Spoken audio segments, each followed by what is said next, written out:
देखो, chemical property of some metal. कब हम लोग डिस्कस कर रहे थे कि मेटल्स को अगर हम किस चीज़ के साथ डिस्कस, ऑक्सीजन के साथ, एयर के साथ, कि अगर हम लोग मेटल को एयर के साथ रिएक्ट करवाएं तो किस तरीके से मेटल बिहेव करता। आज हम लोग डिस्कस करेंगे कि मेटल रिएक्ट विथ वाटर, कि किसी भी मेटल को अगर हम पानी में डालेंगे तो क्या होगा, वो पानी के साथ किस तरीके से रिएक्ट करेगा, वहाँ पे क्या क्या चेंजेस होगा। आप सबको पता होगा कि पानी का भी 3 फॉर्म होता है। एक तो हो गया कि सॉलिड फॉर्म, लिक्विड फॉर्म और गैसियस फॉर्म। सॉलिड फॉर्म मतलब आइस, मतलब कि मेटल को आइस के साथ अगर रिएक्ट करवाएंगे तो क्या होगा, वो एक अलग बात हो गई। दूसरा हुआ कि हो सकता है वाटर, वाटर में भी कोल्ड वाटर या हॉट वाटर, या तीसरा स्टीम। आइस को तो छोड़ दीजिए, लेकिन यहाँ पे इसका मतलब है कोल्ड वाटर, हॉट वाटर और स्टीम। कुछ मेटल जो होते हैं वो कोल्ड वाटर से रिएक्ट करते हैं। जो मेटल कोल्ड वाटर से रिएक्ट कर सकता है तो वो हॉट वाटर से तो बिल्कुल ही करेगा, और स्टीम से तो और अच्छे से करेगा।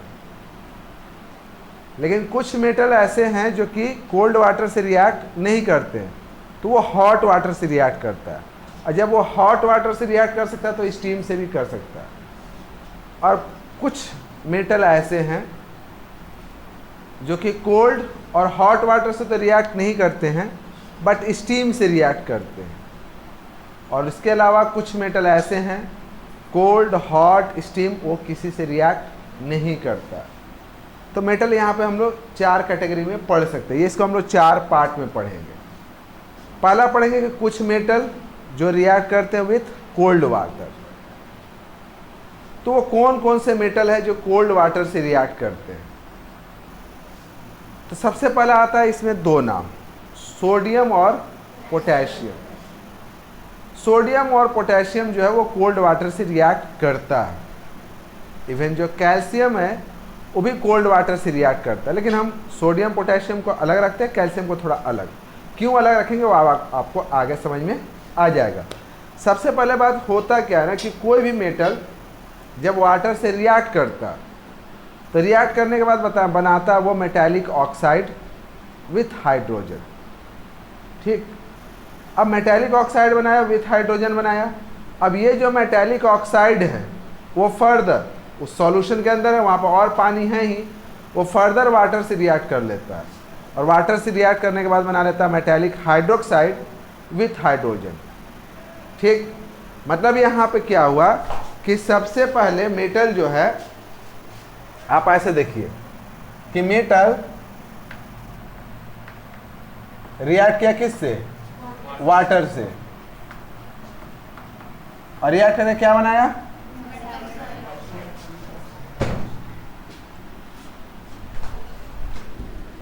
आप ऐसे समझिए। पहले जो है मेटल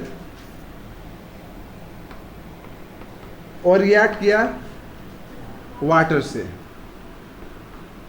ठीक है, और रिएक्ट करने के बाद बना लेता है metallic oxide, metallic oxide plus hydrogen.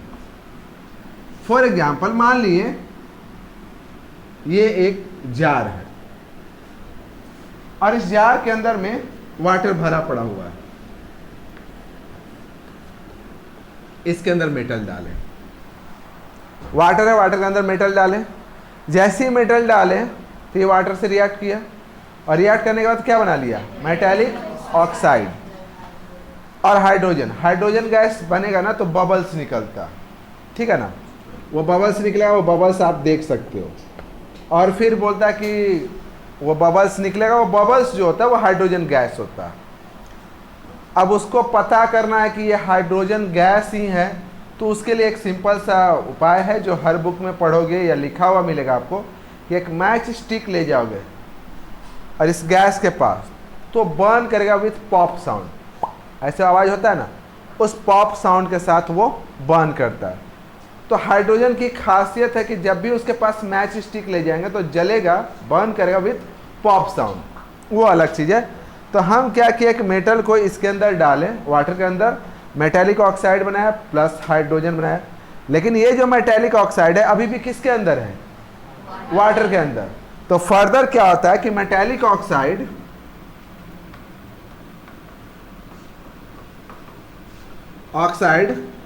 Further water से रिएक्ट करेगा, समझे? और फिर दोबारा रिएक्ट करने के बाद क्या बना लेगा? मेटालिक हाइड्रोक्साइड,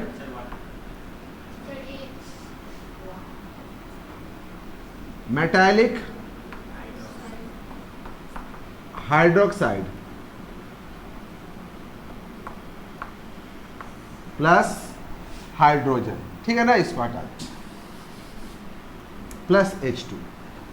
तो इसका मतलब ये हुआ कि फाइनल कंक्लूजन हम क्या बोलेंगे कि मेटल वाटर से रिएक्ट करता है और वाटर से रिएक्ट करने के बाद metallic hydroxide plus hydrogen, process इस तरह से घूम के आता है। पहले मेटल से metallic oxide plus hydrogen, and then जो मेटालिक ऑक्साइड है वो वाटर से रिएक्ट करके मेटालिक हाइड्रोक्साइड फिर हाइड्रोजन। तो हम कुल मिलाकर के यहाँ से बोल सकते हैं कि मेटल अगर वाटर से रिएक्ट करेगा तो मेटालिक हाइड्रोक्साइड प्लस हाइड्रोजन बनाएगा। अब यहाँ पे एक एक करके बात करते हैं।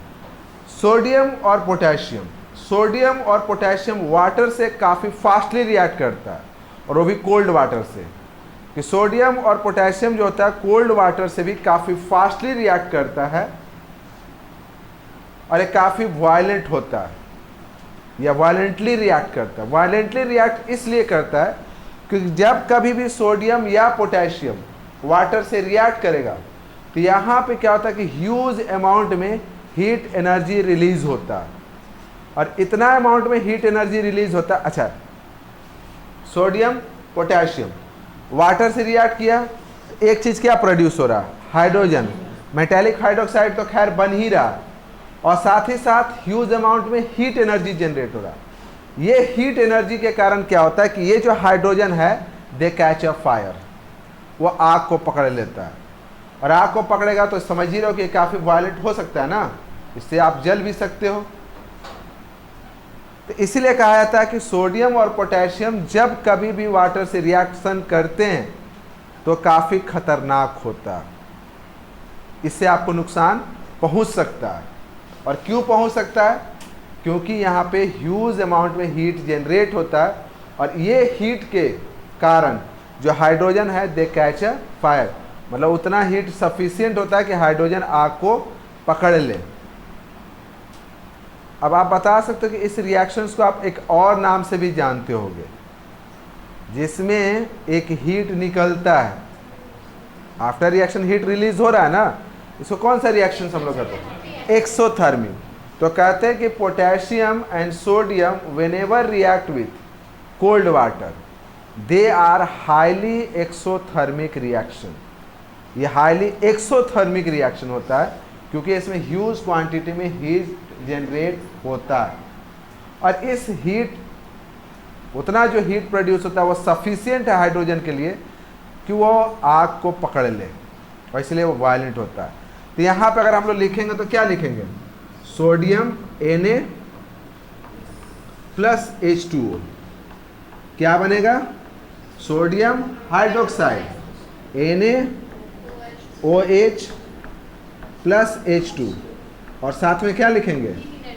Heat energy. यहाँ पे लिखेंगे हीट एनर्जी। कैसा रिएक्शन? Exothermic reaction. अगर आप पोटेशियम की बात कीजिए K, तो पोटेशियम प्लस H2O, यहाँ भी क्या बनेगा? पोटेशियम हाइड्रोक्साइड प्लस H2, फिर हीट एनर्जी। क्लियर है यहाँ तक? चलिए उसके बाद बात करते हैं कि तीसरा आता है कैल्शियम। कैल्शियम भी कोल्ड वाटर से रिएक्ट करता है, लेकिन ये वायलेंट नहीं होता। क्यों नहीं वायलेंट होता है? क्योंकि यहाँ पे जितना हीट जनरेट होता है it not sufficient for hydrogen to catch a fire. जितना भी हीट जनरेट होगा हाइड्रोजन के लिए उतना काफ़ी नहीं होता है कि वो आग को पकड़ ले, तो इसलिए वहाँ पे हाइड्रोजन जो है वो आग को नहीं पकड़ पाता। लेकिन वहाँ पे एक और चीज़ हो जाता है। क्या होता है कि जैसे मान लीजिए कि ये वाटर है, कोल्ड वाटर, इस कोल्ड वाटर के अंदर में आप क्या डाल दिए, कैल्शियम। कैल्शियम डालोगे तो बनेगा कैल्शियम हाइड्रोक्साइड प्लस H2। तो वो जो H2 प्रोड्यूस होता है, वो तो बताएं कि यहाँ से बबल्स निकलता है। तो जो हाइड्रोजन का बबल्स है वो मेटल के सरफेस में स्टिक कर जाता है। वो हाइड्रोजन का बबल क्या करेगा, इस मेटल के सरफेस में स्टिक कर जाएगा। अब आप सोचिए और गेस करके बताइए कि अगर बबल उसमें स्टिक कर गया तो फिर क्या होगा, ये फ्लोट करने लगेगा, ये ऊपर चला आएगा। समझे? उसके कारण क्या होता है कि थोड़ी देर के बाद कैल्शियम जो होता है वाटर सरफेस पे फ्लोट करने लगता है। क्लियर? समझ में आई बात? तो यहाँ पे क्या होता है कि कैल्शियम जो होता है वो कोल्ड वाटर से रिएक्ट करता है, लेकिन खतरनाक नहीं होता है। इसलिए नहीं खतरनाक होता है क्योंकि वहाँ पर जितना भी हीट प्रोड्यूस होता है उतना हीट में हाइड्रोजन आग को नहीं पकड़ पाता। समझे? और वहाँ पे क्या होता है कि जो हाइड्रोजन गैस होता है वो कैल्शियम के सरफेस में स्टिक कर जाता है। फॉर एग्जांपल अगर आपके बॉडी में क्या करें कि ट्यूब लगा दें, ट्यूब मतलब बबल्स जो होता है ना, एक बलून की तरह मान लीजिए कि आपके शरीर में बहुत सारा बलून बांध दें और आपको बलून बांध करके पानी में फेंक दें, तो आप क्या होइएगा, डूब जाइएगा। बड़ा बड़ा 3-4 बलून मान लो, बलून आपको बांध करके और पानी में फेंक दिए, भगवान के प्यारे हो जाइएगा। प्यारे कैसे, प्यारी हो जाइएगा नहीं ना, क्योंकि आप सबको पता है कि आप उसमें नहीं डूबिएगा। क्यों नहीं डूबिएगा? तो फिर आप लॉ ऑफ फ्लोटेशन में आइएगा, बायोन्सी के बारे में पढ़े होगे, बायोन्सी वंसी समझते हो ना, तो फिर आपको ये सब चीज़ समझ में आ जाएगा। यहाँ पे आपको समझना कि वो बलून्स के कारण अगर आपके शरीर में 2, 4, 10, 12, 15, 20 बलून बांध दिए तब तो मज़े में आप पानी पे सरफेस पे लेटे रहिएगा।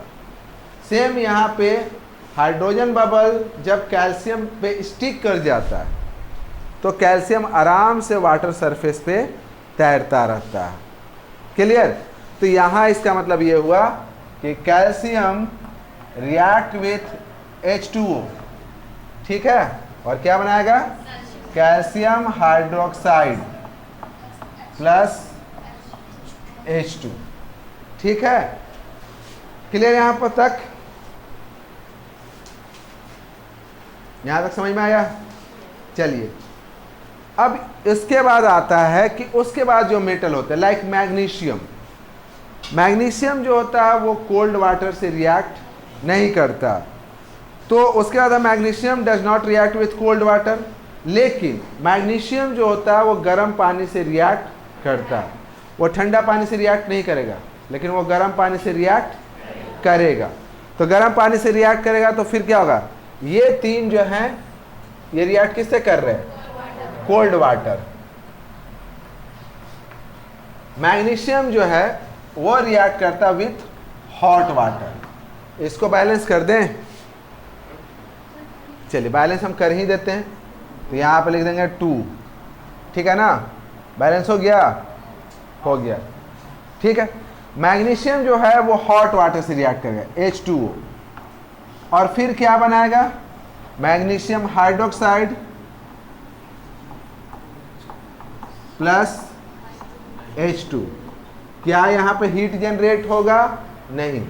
यहाँ पे भी जो हाइड्रोजन होता है वो मैग्नीशियम में क्या करेगा, स्टिक कर जाएगा, और स्टिक कर जाएगा तो मैग्नीशियम भी क्या होगा, फ्लोट करने लगेगा, ठीक। उसके बाद आता है कि मैग्नीशियम के बाद आते लाइक एल्युमिनियम, आयरन और जिंक। फिर क्या क्या बोले, एल्युमिनियम, आयरन और जिंक। ये ना तो ठंडे पानी से रिएक्ट करता है, ना ही ये गर्म पानी से रिएक्ट करता है, ये स्टीम से रिएक्ट करेगा। जब भी रिएक्ट करेगा तो स्टीम से रिएक्ट करेगा, पहला चीज़। दूसरा चीज़ कि ये मेटालिक हाइड्रोक्साइड नहीं बनाएगा, ये मेटालिक ऑक्साइड बनाता है, और साथ ही साथ हाइड्रोजन बनाता है, समझे। तो उसके बाद आता है तुम्हारा कि एल्युमिनियम, ये समझ गया ना, ये किससे रिएक्ट कर रहा है? Hot water. अब आता है आपका स्टीम। तो आप लीजिए पहले एल्युमिनियम, AlH2O। यहां पे एल्युमिनियम हाइड्रोक्साइड नहीं बनता, क्या बनता है? ऑक्साइड। तो हम लोग लिखेंगे Al2O3+H2। ठीक है, इसको तो खुद हीट की जरूरत है, यहां पे हीट जनरेट नहीं होता। बैलेंस कर दो इसको, बैलेंस करोगे तो क्या लिखोगे यहाँ पे? यहाँ पे अगर मान लिया लिख देते हैं 3 नहीं लिख सकते हैं, यहाँ पर लिखेंगे हम 6, ठीक है ना। यहाँ पर 6 लिखेंगे तो यहाँ पर लिखना पड़ेगा 2, यहाँ पर लिखना पड़ेगा 3 और यहाँ पर लिखना पड़ेगा 4। ठीक, ये बैलेंस हो गया। उसके बाद आपका आता है आयरन, Fe+H2O, क्या बनाएगा? Fe3O4, ठीक है ना। Fe3O4, ठीक है ना। ये एक सॉलिड फॉर्म में होता है, प्लस H2। बैलेंस करें, कितना लिखाएगा? अगर हम यहाँ पे 4 लिख दें, 4 लिखेंगे तो फिर यहाँ पे कितना लिखना पड़ेगा? 4 और 3। फिर जिंक से किए Zn+H2O, zinc oxide ZnO+H2। Clear? ये बैलेंस है। ये जो 3 मेटल है आपके, ये रिएक्ट करते हैं आपके यहाँ पे स्टीम। उसके बाद तुम्हारे पास मेटल कौन बचे? Just like lead, copper, silver और गोल्ड। आपका बचा कौन सा? लीड, कॉपर, सिल्वर और गोल्ड। ये जो है ना तो कोल्ड वाटर से रिएक्ट करता है, ना हॉट वाटर से रिएक्ट करता है, ना ही वो स्टीम से रिएक्ट करता है। क्लियर? तो कुल मिलाकर के यहाँ पे समझ में आया कि जो मेटल होते हैं जो हाईली रिएक्टिव, अब अभी यहाँ पे ध्यान से देखोगे तो जो हाईली रिएक्टिव मेटल है वो तो कोल्ड वाटर से रिएक्ट कर लेता है, जो उससे कम रिएक्टिव है तो वो हॉट वाटर, और उससे भी कम रिएक्टिव है तो स्टीम, और अगर उससे भी कम रिएक्टिव है तो वो वाटर से रिएक्ट ही नहीं करता। नहीं, ये रिएक्ट नहीं करेगा, ना तो ये कोल्ड वाटर से, ना हॉट वाटर से, ना स्टीम, ये रिएक्ट नहीं करेगा। क्लियर है? समझ में आया तक? तो अब समझ में आया कि जो मेटल होते हैं वो 3 नहीं, आप उसको 4 कैटेगरी में, शुरू में बताया ना कि 4 कैटेगरी में रखेंगे। एक वो जो कोल्ड वाटर से रिएक्ट करता है, जो कि काफ़ी खतरनाक भी होता है और काफ़ी एक्सोथर्मिक रिएक्शन होता है। दूसरा वो जो हॉट वाटर से रिएक्ट करता है स्टीम से, और जो नहीं करता। क्वेश्चन आपसे जो पूछा जाता है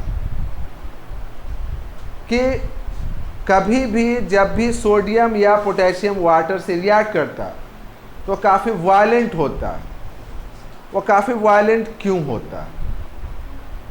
आंसर आपको समझ में आ गया? सोडियम या पोटेशियम अगर वाटर से रिएक्ट करता है तो काफ़ी वायलेंट होता है, क्यों होता है? एक क्वेश्चन। दूसरा क्वेश्चन, आंसर है ना आपके पास, जवाब है ना? चलिए दूसरा क्वेश्चन कि अगर हम कैल्शियम को वाटर में डालते हैं तो they start to float. Calcium को जैसे ही हम पानी में डालते हैं तो थोड़ा देर तो खैर डूब जाता है, लेकिन उसके बाद फिर दे स्टार्ट टू फ्लोट, वो तैरने लगता है, क्यों? या मैग्नीशियम को भी वही बात करता है कि मैग्नीशियम को भी अगर पानी में हम डालते हैं तो थोड़ी देर के बाद वो तैरने लगता है, क्यों? क्लियर? तो पहला क्वेश्चन का तो जवाब सीधा सा था कि वो हाईली एक्सोथर्मिक रिएक्शन होता है, जिसमें जो हीट प्रोड्यूस होता है उस हीट के कारण हाइड्रोजन जो है आग को पकड़ लेता है, they catch a fire, the hydrogen catch a fire, और इसलिए वो वायलेंट होता है। दूसरा केस में मैग्नीशियम और कैल्शियम तैरने लगता है क्योंकि वहाँ हाइड्रोजन बबल जो होते हैं उस मेटल सरफेस पे स्टिक कर जाते हैं। आई होप कि आपको ये समझ में आ गया होगा, ठीक है ना।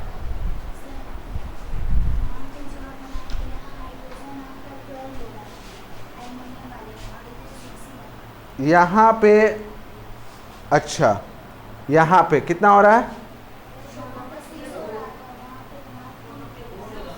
यहाँ पे अच्छा, हाइड्रोजन मेरा यहाँ पे हो रहा है 12, यहाँ पे 4 है, और यहाँ पे 1 मिनट रुक जाओ, वहाँ पे हमको कितना 12 करना ना, तो हमको यहाँ पे लगाना होगा कितना 6, लेकिन फिर 6 लगाएंगे ना तो हम फिर 2 कॉमन ले लेंगे, तो यहाँ पे 2, यहाँ पे 3 और यहाँ पे 1। चलो, तो इसका मतलब यहाँ पे हुआ कि ये गलत है। हम ऐसे यहाँ पे अगर हम 2 कर देते हैं, देखो ऐसे अगर ऐसे कर भी दिए ना, बैलेंस हो गया। तो यहाँ पे देखो सब में 2 कॉमन है ना, 2 कॉमन लेके हटा सकते हैं, तो ये 2 कॉमन लेके हटाएंगे तो यहाँ पे होगा 2, तो यहाँ पे क्या आएगा 3, फिर यहाँ पे कुछ नहीं, फिर यहाँ पे 3, 2 एलसीएम लेकर के सबसे हटा दिए। अब देखोगे बैलेंस होगा, ठीक है, कोई बात नहीं, आप देखते रहिएगा, कहीं पे मिस्टेक होगा तो आप बता दीजिएगा, ठीक। चलो।